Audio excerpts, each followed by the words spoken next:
Guys, andito tayo ngayon sa baba ng puno. May nakita tayong dalawang bata na gumagawa ng bahay.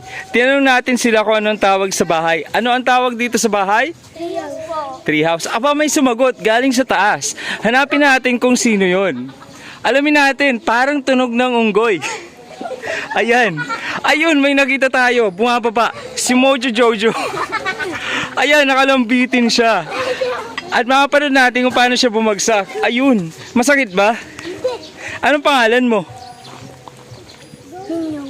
Mio? Minyong. Ha? Minyong. Minyong. Minyong, anong pangalan mo naman, kuya? Janjan. Janjan and Minyong. Matibay ba ang bahay nyo? Paano pag may dumating na bagyo, anong gagawin nyo? Paano kayo mag-survive? Ang gamit nyo lang ay sanga, saka mga plastic. Minyong, saan ba ang kwarto? Dito. Dito natin dyan. Ayun.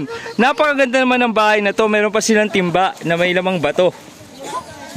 Ayan. Tandaan nyo, ni-recycle yung bahay nila. Ang tawag dito ay tree house, pero pwede rin recycled house.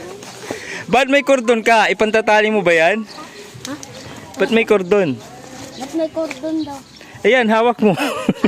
Ganda! Para pag may dumating na aso, pupupukin ko. Ayun. May aswang ba dito? Anong kulay ng damit ng aswang?